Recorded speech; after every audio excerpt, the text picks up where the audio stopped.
Right, welcome to Raj news ప్రశ్న వేదిక కార్యక్రమానికి స్వాగతం. నేను మీ కార్తిక్. ఈరోజు మన guest young and dynamic leader TPCC ప్రధాన కార్యదర్శి వేముల పృథ్వీ చౌదరి గారు మనతో ఉన్నారు. మరి మిగతా విషయాలు వాళ్ళని అడిగి తెలుసుకుందాం. నమస్కారం అండి. నమస్కారం. ఎలా ఉన్నారు?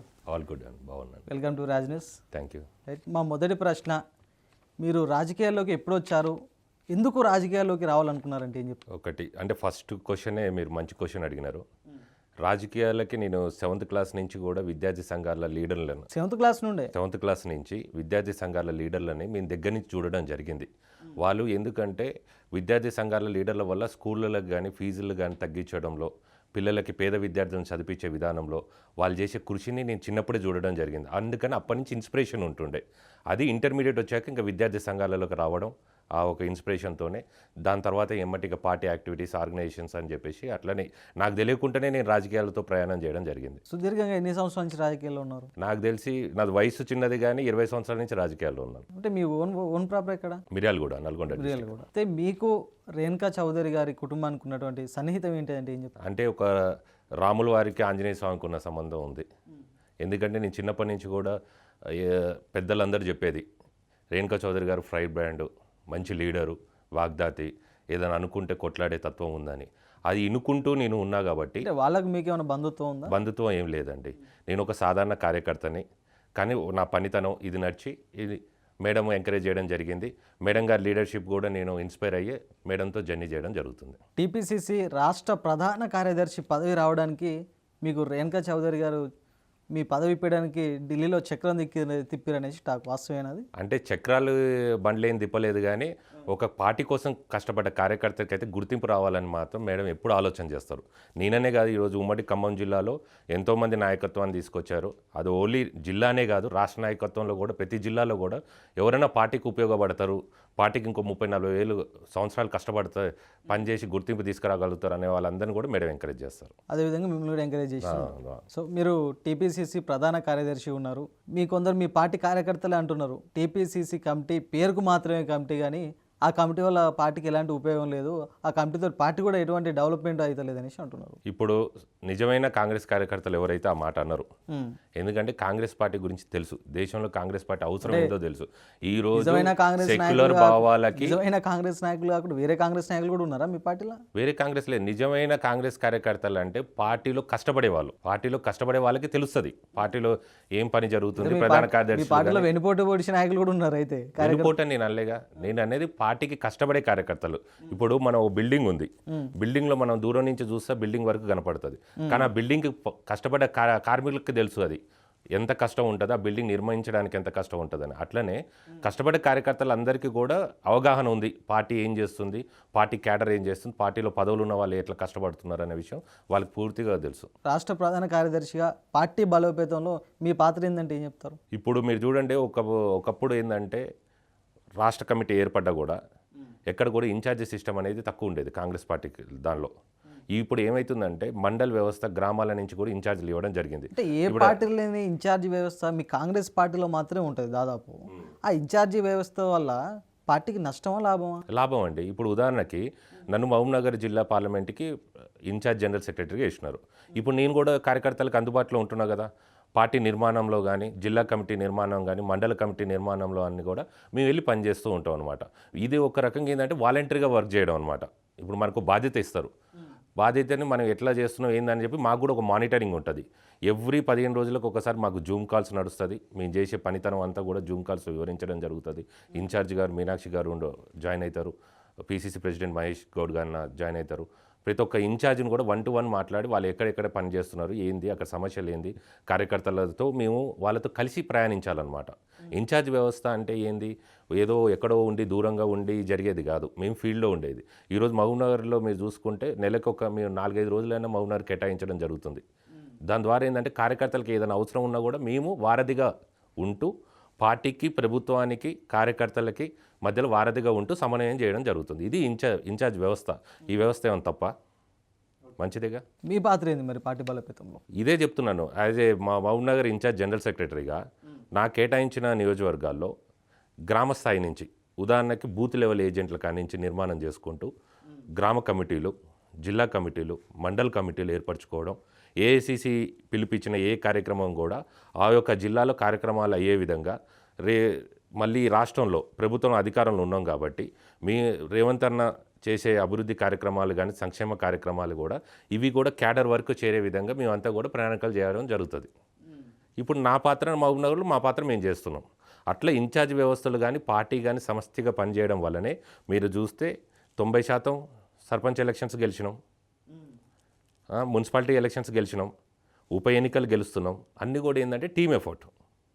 ఇదంతా ఒకటి ఏంటంటే కార్యకర్తలని వదిలేయకుండా, లేకపోతే పార్టీ వేరే దిక్కులో అధికారం పక్షం వేరే దిక్కులో అట్లా కాకుండా అందరినీ సమన్వయం చేసుకుంటూ ఈరోజు మేము ఇలాంటి రిజల్ట్స్ తెచ్చుకోవడం జరుగుతుంది. మీరు అన్నారు రేవంత్ రెడ్డి గారు సంక్షేమం అభివృద్ధి రెండు చేస్తున్నారు అంటున్నారు. అసలు ఏం అభివృద్ధి చేస్తున్నారు రాష్ట్రంలో? ఎక్కడ అభివృద్ధి కనపడలేదు. మీరు చెప్పండి, ఎక్కడ చేస్తారు? ఇన్వెస్ట్మెంట్ చూసుకోండి. పోయినసారి వాళ్ళు హార్డ్లీ 10,000 crores కంటే ఎక్కువ ఇన్వెస్ట్మెంట్ తీసుకురాలే. ఆయన ఊకే ఇంగ్లీష్లో స్పీచ్లు ఇచ్చుకుంటూ ఈ దలాస్ గిలాస్ ఇవన్నీ పోయి మనకి ఆ పెయిడ్ ప్రమోషన్ చేసుకొని ఏదో హైదరాబాద్ తీసుకొచ్చామన్నారు. కానీ 10 సంవత్సరాల్లో హైదరాబాద్ తీసుకొచ్చిన ఒక ప్రాజెక్ట్ చెప్పండి, ఒక కంపెనీ చెప్పండి మీరు 10 సంవత్సరాల్లో. ఈరోజు మనం 4th సిటీ అని తీసుకొని వచ్చి మనకు అక్కడ ఇన్వెస్ట్మెంట్స్ తీసుకొచ్చి అందరినీ కూడా అక్కడ ఆ ప్లేస్కి తీసుకొచ్చి అక్కడనే మీటింగ్స్ పెట్టుకొని ఈ ప్రపంచం మొత్తంలో కూడా హైదరాబాద్లో ఇంకో నగరం కూడా మేము చేస్తున్నాం అని చెప్పేసి ఇన్వెస్ట్మెంట్స్ తీసుకురావడం జరుగుతుంది. ఓన్లీ ఇన్వెస్ట్మెంట్ గురించి కాదు, మరి ఇంత ఇన్వెస్ట్మెంట్ తీసుకొచ్చినప్పుడు డెవలప్మెంట్ కనపడాలి కదా. అందుకే మూసీ డెవలప్మెంట్కి స్టార్ట్ చేసినాం. హిల్ట్ పాలసీతో తీసుకొచ్చి ఇప్పుడున్న పారిశ్రామిక వాడలన్నీ కూడా ఓఆర్ఆర్ బయటికి తీసుకుపోయి ఓఆర్ఆర్ లోపల కంప్లీట్గా మొత్తం కూడా రెసిడెన్షియల్ జోన్గా మార్చాలి. Purification and beautification. ప్యూరిఫికేషన్ అంటే ఏంది? ఇప్పుడు మూసీ నది ఉంది, మీరు చూస్తే ఇప్పుడు అది బురదగుంట. మనం ఒక 5 నిమిషాలు కూడా ఇట్లా కూడా కూర్చోలేము మూసీలో.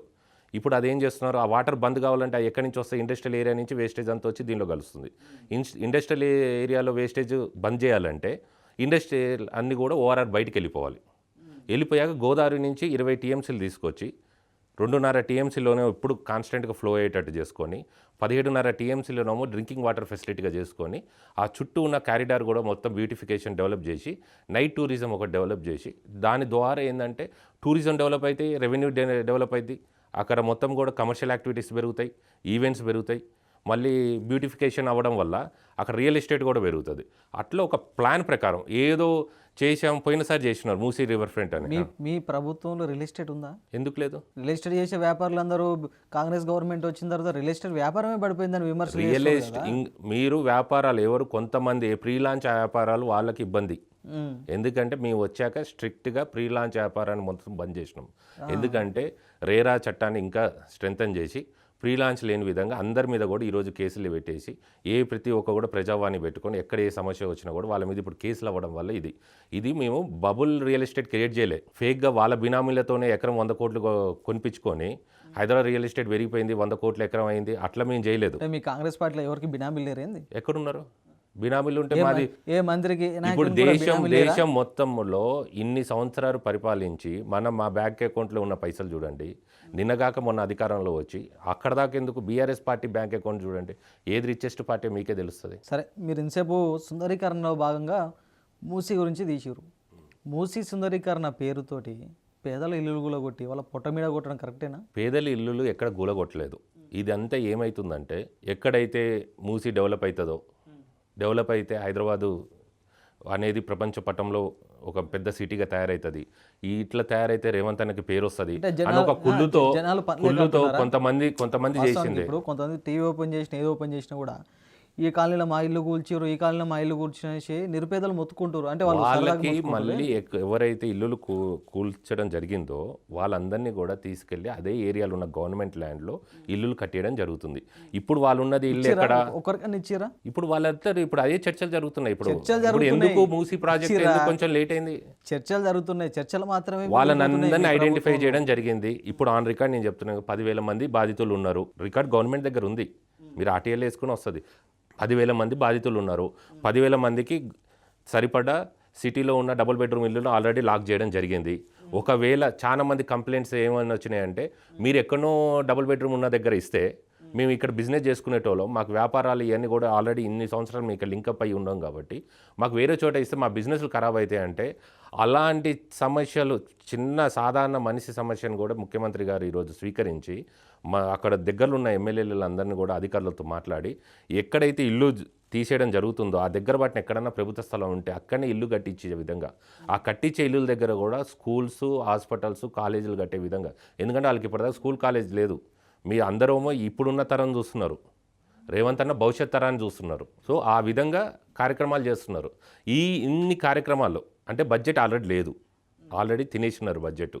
ఈ లోటు బడ్జెట్లో రాష్ట్రాన్ని నడుపుకుంటూ దీర్ఘకాలిక ప్రణాళికలు ఏంది, ఒక నెల బడ్జెట్ లేదు అని ఎంతసేపు ఉన్న బీఆర్ఎస్ మాత్రం విమర్శలు చేస్తున్నారు. బడ్జెట్ లేనప్పుడు మరి మీరు ఇచ్చిన 6 గ్యారెంటీలు అనేది మీరు ముందే అనౌన్స్ చేయవద్దు కదా. 6 గ్యారెంటీలు ఇప్పుడు ఒక్కొక్కటి చిన్నగా ఇప్పుడు సర్దుకుంటాం. ఇప్పుడు మనకి ఇప్పుడు ఉదాహరణకి మన దగ్గర ఇప్పుడు ఇంటి ఖర్చులకి డబ్బులు లేవు, ఇంటి ఖర్చులకి డబ్బులు లేవు, తెలిసినప్పుడు పైసలు లేవంటే పైసలు సృష్టించుకోవాలి కదా. అనకూడదు కదా వాస్తవానికి. పైసలు అందుకే కదా సృష్టించడం జరుగుతుంది. ఈరోజు ఫోర్త్ సిటీ తీసుకొని వస్తాము, లేకపోతే మూసీ డెవలప్మెంట్, లేకపోతే హిల్ట్ పాలసీలో చేయడం, ఇవన్నీ దేనికి? ఇప్పుడు హిల్ట్ పాలసీలో చేస్తారు, ఇక్కడ ఉన్న ఫ్యాక్టరీస్ రేపొద్దున రెగ్యులరైజ్ చేసుకోవాలి, దానివల్ల గవర్నమెంట్కి ఆదాయం వస్తుంది కదా. ఏంటంటే ఆదాయాన్ని క్రియేట్ చేయడం కూడా రావాలి. ఆ చేస్తాను పూర్తి నమ్మకం మాకుంది కాబట్టి హామీలు ఇచ్చాం, ఒక్కొక్కటి చేసుకుంటూ పోతున్నాం. ఇప్పుడు మిగులు బడ్జెట్ ఉన్నదానికి ఆల్రెడీ మిగులు బడ్జెట్ అయితే ఉంది కదా తెలంగాణ రాష్ట్రం ఏర్పడ్డప్పుడు, అది ప్రజలందరికీ తెలిసిన సత్యమే కదా. మరి మిగులు బడ్జెట్ ఉన్నప్పుడు ఎందుకు ఆయన హామీలన్నీ ఏది చేయలేదు? ఎందుకు దళితులకు 3 ఎకరాలు ఇవ్వలేదు? ఎందుకు డబుల్ బెడ్రూమ్ ఇల్లులు ఇవ్వలేదు? ఎవరికి ఎక్కడికి పోయినాయి హామీలన్నీ? దళిత బంధు ఎక్కడికి పోయింది? అంటే డబ్బులు ఉన్నప్పుడు నువ్వు ఇవ్వలే. మనిషి బుద్ధి ఎక్కడ తెలుస్తుంది? అవకాశం చేతిలో ఉన్నప్పుడు, ఆ చేయకపోయినప్పుడే తెలుస్తుంది. క్లియర్గా అక్కడ తెలుస్తుంది. అందుకే ప్రజలు ఈరోజు తీసి పడేసినారు. ఎంపీలో ఒక సీట్ మొత్తం ఇప్పుడు అమలు చేస్తున్నారు. 1 by 1 అవుతూనే ఉంటున్నాయి. ఇప్పుడు 1 by 1 అవుతూనే ఉన్నాయి. కొన్ని హామీలు ఉన్నాయి. సన్న బియ్యం ఉంది, అడిగినారా? మేము చెప్పామా? కానీ ఇస్తున్నాం కదా. ఒక్కొక్కటి ప్రజలకి ఏది అవసరమో అప్పటికప్పుడు నిరంతర రిపోర్టులు తెచ్చుకోవడం జరుగుతుంది ముఖ్యమంత్రి గారు. ఆయన రోజుకి 18 గంటలు మీరు చూస్తూనే మాట్లాడుతున్నారు. ఎప్పుడైనా రేషన్ షాప్ల దగ్గర సన్నబియ్యం తీసుకునేటప్పుడు ఎంతమంది క్యూ కడుతున్నారు ఎప్పుడైనా గమనించారా? క్యూ కడుతున్నప్పుడు ఏం చేయాలి ప్రభుత్వం? ఇప్పుడు క్యూ ఎందుకు కడుతున్నారు? Correct question. ఇది క్యూ ఎందుకు కడుతున్నారు? వాళ్ళు ఈరోజు సన్న బియ్యం ఇచ్చినారు, తినాలి కాబట్టి జనాలు వచ్చినారు. మొన్నటి వరకు ఏమైంది? దొడ్డు బియ్యం ఇస్తే ఒక్కళ్ళు కూడా బియ్యం తీసుకోక ఆ బియ్యంతో పందికొక్కులకి వ్యాపారం చేస్తారు. సన్న బియ్యం ఇస్తారు, మంచికే అనుకుందాం, ఉదాహరణకు మంచికే అనుకుందాం.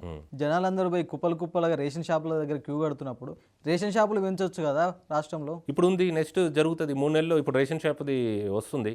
దానికి కూడా ఏంటంటే ఇప్పుడు దానికి సివిల్ సప్లైస్ కార్పొరేషన్ ఉంది. దానికి ఎక్కడంటే ఓవర్ నైట్ పెంచే ఉండవు, దానికి ఒక టర్మ్ ఉంటుంది. పాతోళ్ళు ఇచ్చిన డేట్ అయిపోవాలి. ఇప్పుడు 3 monthsలో జరుగుతుంది. ఓకే, పార్టీ విషయానికి వచ్చేసరికి కాంగ్రెస్ పార్టీలో cycle Congress versus original Congress. మీ ఒరిజినల్ కాంగ్రెసా లేకపోతే సైకిల్ కాంగ్రెసా? అసలు కాంగ్రెసే ఉంటుంది. సైకిల్ కాంగ్రెస్ లేకపోతే పువ్వు కాంగ్రెస్ అట్లనే ఉండదు. Congress party is nothing but ఇండియాలో, అది ఇప్పుడు మన బాడీలో బ్లడ్ ఎట్లనో ఇండియాలో కాంగ్రెస్ పార్టీ అట్ట. ఎందుకంటే కాంగ్రెస్ లేకుండా ఇండియా లేదు, ఇండియా లేకుండా కాంగ్రెస్ పార్టీ నాయకులే ఎత్తున్నారు విమర్శలు. సైకిల్ కాంగ్రెస్ టీడీపీ నుంచి వచ్చిన వాళ్ళని ఒక విధంగా పార్టీలో ఏ పార్టీ అయినా కష్టపడ్డ వాళ్ళని ఒక తీరుగా చూస్తున్నారు. అట్లేముండదు. అందరినీ వాళ్ళ యొక్క కెపాసిటీని బట్టే చూడడం జరుగుతుంది. ఈరోజు నేను ఒక సాధారణ కుటుంబం నుంచి వచ్చిన, మా తల్లిదండ్రులు ఎవరు కూడా రాజకీయ అనుభవం లేదు, ఎవరు మాజీ ఎమ్మెల్యేలు కాదు, ఏది కాదు. ఒక నికార్సైన కార్యకర్తను గుర్తించి ప్రధాన కార్యదర్శి పదవి ఇవ్వడం అంటే ఎందుకు? సైకిల్ కాంగ్రెస్ కాబట్టి మీరు గతంలో టీడీపీలో ఉన్నారు కాబట్టి ఇచ్చారు అనుకోవచ్చు కదా. అట్లా క్రైటీరియా ఉంటుందా? ఎక్కడన్నా కూడా సైకిల్ కాంగ్రెస్ లేకపోతే ఈ కాంగ్రెస్ అని ఉంటుందా? పనిని చూసిస్తారా? వాస్తవానికి కాంగ్రెస్ పార్టీ బలోపేతం కోసం కష్టపడిన వాళ్ళు రాష్ట్రంలో ఎంతో మంది ఉన్నారు. వాళ్ళని కాదని ఎంగేజ్ మీకు కూడా ప్రధాన కార్యదర్శి వచ్చింది. ఇప్పుడు మొత్తం ఒక కమిటీ వేసుకున్నప్పుడు ఏజ్ విధంగా వాళ్ళు పనిచేసిన విధంగా ఇప్పుడు నేను చెప్తున్నాను, మీరు అడిగినారు కాబట్టి చెప్తున్నా. కాంగ్రెస్ పార్టీకి నా కాంట్రిబ్యూషన్, నేను ఒక 10 years నుంచి ఖమ్మంలో కోఆర్డినేటర్గా వర్క్ చేస్తున్నాను. ఖమ్మం పార్లమెంటు, ఖమ్మంలో ఇదే ఫస్ట్ టైం గెలిచిందా 10 seats మెజార్టీ సీట్స్. పోయిన ఎలక్షన్లో కూడా మెజార్టీ సీట్స్ కాంగ్రెసే కదా. దాని ముందు ఎలక్షన్ కూడా మెజార్టీ సీట్ కాంగ్రెసే కదా. అప్పుడు రేణుకా చౌదరి గారు పార్లమెంటు మెంబర్గా ఉండి ఒక్క సీటు లేని ఖమ్మం జిల్లా నుంచి పూర్తిగా ఖమ్మం అంటేనే కాంగ్రెస్ జిల్లాగా మార్చింది రేణుకా చౌదరి గారు. ఆమె నాయకత్వంలో మేము అందరం పనిచేసినాం పార్టీకి. వాళ్ళు ఇంత కష్టపడ్డప్పుడు పార్టీ ఎందుకు గుర్తించదు? మీ కాంగ్రెస్ పార్టీకి అంత బలమే ఉంటే, అంత నాయకత్వమే ఉంటే, ఊర్లలో గెలిచిన ఎమ్మెల్యే సీట్లు ఈ జిహెచ్ఎంసీ పరిధిలో ఎందుకు గెలవలేకపోయింది మీ పార్టీ? జిహెచ్ఎంసీ అనే కాడకే బీజేపీ వాళ్ళు వస్తారు, చార్మినార్ పోతారు, భాగ్యలక్ష్మి టెంపుల్ అంటారు, హిందూ ముస్లిం గొడవ అంటారు. అందుకే ఆ గ్రేటర్ హైదరాబాద్లో ఉన్న ప్రజలకు కూడా చెప్తున్నా, బీజేపీ ఉండి ఇప్పుడు ఇంతమంది ఎంపీలు గెలిచినారు. మల్కజ్గిరి ఎంపీ బీజేపీ కదా. ఏమి మొన్ననే కదా బడ్జెట్ వచ్చింది, మల్కజ్గిరికి ఏం వచ్చినాయి? ఏం తీసుకొచ్చారు మల్కజ్గిరికి డెవలప్మెంట్కి? నువ్వు సిటీలో వీళ్ళు చేసిన డెవలప్మెంట్ ఏంది? అసలు ఇదని కాదు, ఏ పార్లమెంట్ తీసుకోండి. సికింద్రాబాద్ ఎప్పటి నుంచో బీజేపీ గెలుస్తుంది కదా, మరి సికింద్రాబాద్లో ఏం డెవలప్మెంట్ ఉంది? మీ ఎంపీలు అడగాలి కదా పార్లమెంట్లో. ఎవరు ఎంపీలు అడుగుతున్నారు? ఇప్పుడు అదే చెప్తున్నారు, 10 ఏళ్ళు అధికారంలో ఉండి మోడీ ప్రభుత్వం ఉండి 8 మంది ఎంపీలు గెలిచి కూడా రాష్ట్రానికి ఏం తీసుకొచ్చినారు? వీళ్ళకి ఇవన్నీ ఉండదు. మళ్ళీ ఎలక్షన్ కదా, మీరు చూడండి, మళ్ళీ వాళ్ళకి ఓవైసీ తోకపాటి ఓవైసీని తీసుకొని వస్తాడు. ఈయన ఒక మాట అంటాడు, ఈయన ఒక మాట అంటారు, మళ్ళీ రాజకీయం అంతా మార్చాలని చూస్తారు. అందుకే ప్రజలు కూడా చూసినారు, ప్రజలు కూడా 1-2 టైమ్స్ చూసినారు, వీళ్ళు చెప్పేది నిజమేమో, వీళ్ళు ఏమైనా అభివృద్ధి చేస్తారేమో, బీజేపీ ఉండాలేమో అని చూసినారు, తెలిసింది. రేపొద్దున బీజేపీకి డబుల్ డిజిట్ రాదు జిహెచ్ఎంసీలో, గుర్తుపెట్టుకోండి, డబుల్ డిజిట్ రాదు. 3 కార్పొరేషన్లు కాంగ్రెస్ వస్తుంది. ఇంకా బీఆర్ఎస్ పార్టీ అంటే నాకు తెలిసి క్యాండిడేట్లు కూడా దొరకరు దానికి. చిన్న సామెత మీరు ఇప్పుడు విన్నారా అండి?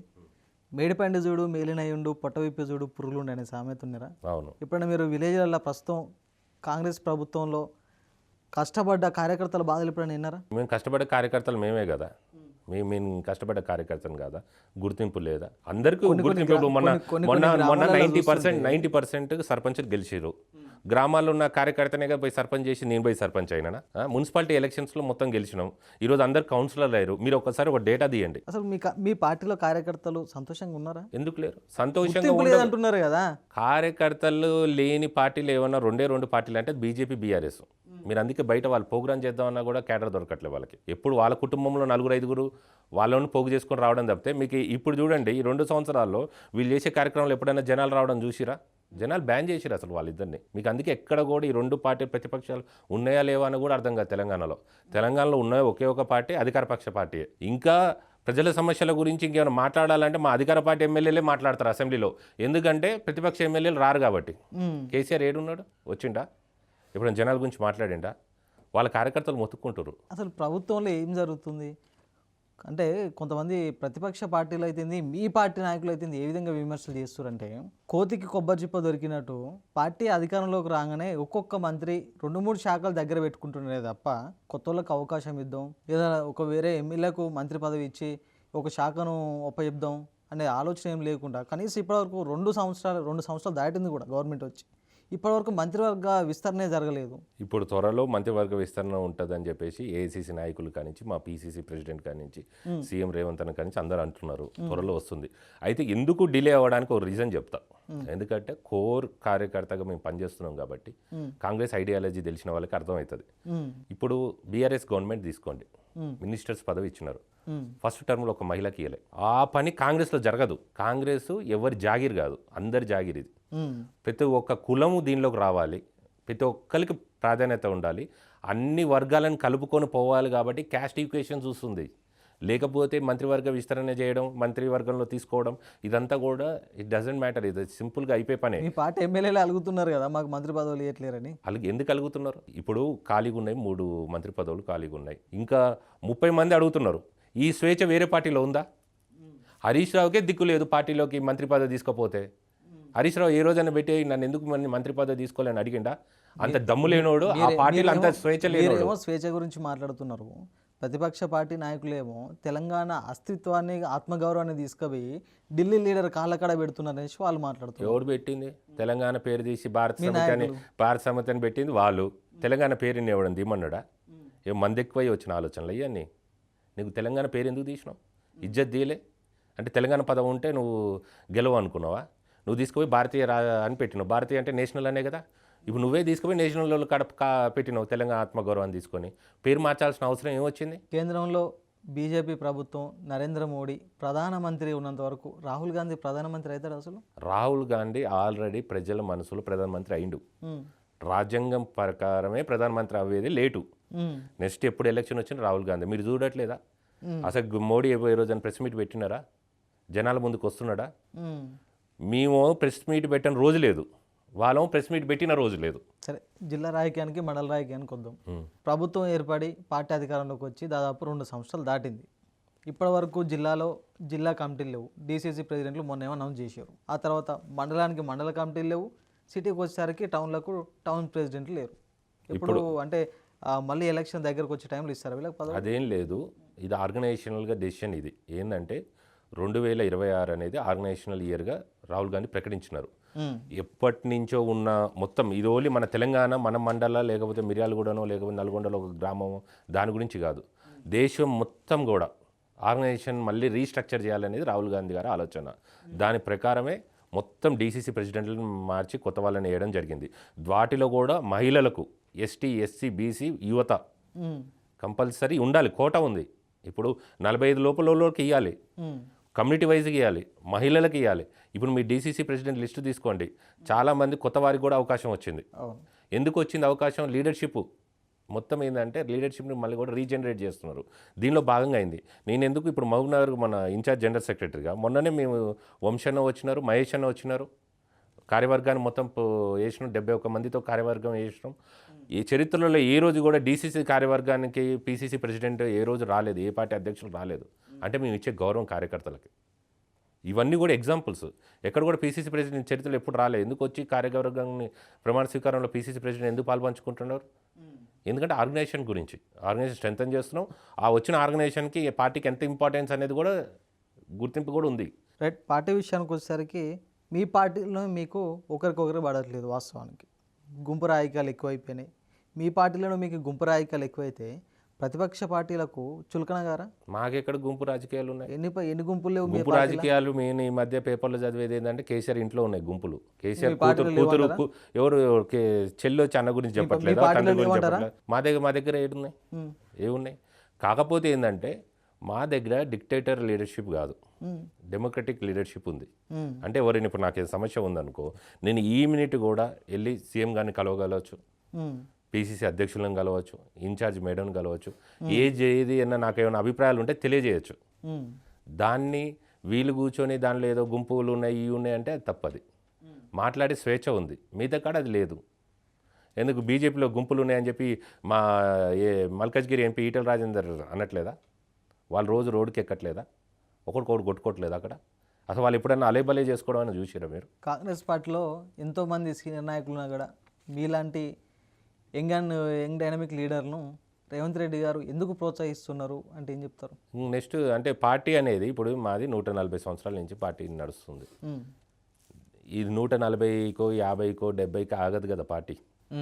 పార్టీ అనేది నిరంతరంగా జరగాలి. ఎందుకంటే కాంగ్రెస్ లేకపోతే భారతదేశంలో ప్రశ్నించే పార్టీ ఉండదు, ప్రజల గురించి ఆలోచించే పార్టీ ఉండదు, అన్ని వర్గాలను కలుపుకొని పోయే పార్టీ ఉండదు.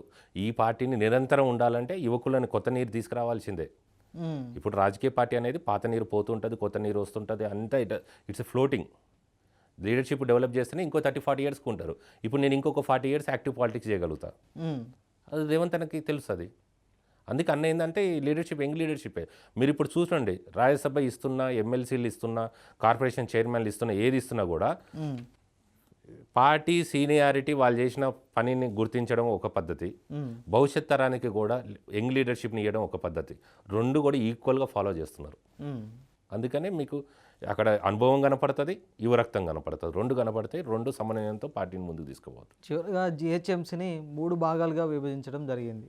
అసలు జిహెచ్ఎంసీ 3 భాగాలుగా విభజించడం వల్ల లాభం ఏంటి, నష్టం ఏంటి? లాభాల్లో అయితే నష్టం అయితే ఫస్ట్ చెప్తాం. 3 భాగాలుగా విభజించడం వల్ల మత రాజకీయాలు వీళ్ళు చేయలేరు, అది బీజేపీకి నష్టం. రెండోది, రేపు భవిష్యత్తులో హైదరాబాద్ సిటీని చూపించుకొని మొన్న రేసింగ్లు అని చెప్పేసి, లేకపోతే మూసి అని చెప్పేసి ఇటు మట్టి అటు తీసి ఇటు మట్టి ఇటు తీసి, మీ పార్టీ నాయకులే సీఎం గారే మాట్లాడడం జరిగింది. ఆ రాష్ట్రంలో రానున్న అంటే మళ్ళీ వచ్చే ఎలక్షన్లో నియోజకవర్గాలు పెంచుతున్నారు అంటే బీజేపీ స్వలాభం కోసమే పార్లమెంట్లో పెంచుతారు, నియోజకవర్గాలను పెంచుతారు మీ పార్టీ నాయకులు చెప్తా. అదే పరిధిలో మీ స్వలాభం కోసమే జిహెచ్ఎంసీ దానికి కాదు, అదే చెప్తున్నా. నష్టం ఈ రెండు పార్టీలకి. ఎందుకంటే స్కాములు చేసుకోలేరు, మత రాజకీయాలు చేసుకోలేరు, దోపిడీ జరగలేదు. ఎందుకు దోపిడీ జరగదో చెప్తున్నా. ప్రతి ఒక్క కార్పొరేషన్కి మళ్ళీ ఆఫీసర్ ఉంటారు, వాళ్ళకి మళ్ళీ కొత్త సిబ్బంది వస్తారు, ప్రతి ఒక్కరికి జోనల్ ఆఫీసులు వస్తున్నాయి, క్లియర్ మానిటరింగ్ ఉంటుంది, ఎక్కడ కూడా దోపిడీ జరగడానికో ఇది ఉండదు, ప్రజలకి పరిపాలన చేరుతుంది. అది ఫస్ట్ అడ్వాంటేజ్. ఇది మాకంటే మేము ప్రజల తరపున కాబట్టి మాకు ప్రజలకు అది అడ్వాంటేజ్. ఇది వల్ల దోపిడీ చేయలేరు, అది అవతల పార్టీ వాళ్ళకి డిసడ్వాంటేజ్. అది మూడోది, 3 కార్పొరేషన్లు చేయడం వల్ల పరిపాలన అనేది 3 దిక్కులు వెళ్ళిపోతుంది. ఇప్పుడు ఏమవుతుందంటే ఇప్పుడున్న జనాభా 1,45,00,000 జనాభా ఉంది హైదరాబాద్ సిటీలో. 2050 లోపల ఇది 2,80,00,000కి పోతుందని చెప్పేసి ఒక అంచనా ఉంది. 2,80,00,000కి తగ్గ సిబ్బందిని మనం తయారు చేసుకోవాలి కదా, దాని తగ్గ ఇన్ఫ్రాస్ట్రక్చర్ డెవలప్ చేసుకోవాలి కదా, దాని తగ్గట్టు మున్సిపల్ సేవలు చేసుకోవాలి కదా. ఇవన్నీ చేసుకొని భవిష్యత్తు కోసం ఆలోచన చేసి తీసుకునే నిర్ణయాలు ఇవన్నీ. ఇప్పుడు బుర్రలేని వాళ్ళకి ఏది అర్థం కాదు. ఇప్పుడు రేవంత్ అన్న ఒక్కొక్క ఇటుక వేస్తున్నాడు అది భవిష్యత్ తరాల కోసం. మీరు చూడండి, ఈ టర్మ్ చివరిలో కల్లా అన్న చేసినది ఏందో ప్రజలకి క్లియర్గా ఒక పెద్ద గోడగా మొత్తం కనపడుతుంది. రైట్, ఇది నాటి ప్రశ్న వేదిక కార్యక్రమం. చూస్తున్నాండి రాజు న్యూస్. మరో గెస్ట్తో మళ్ళీ కలుద్దాం.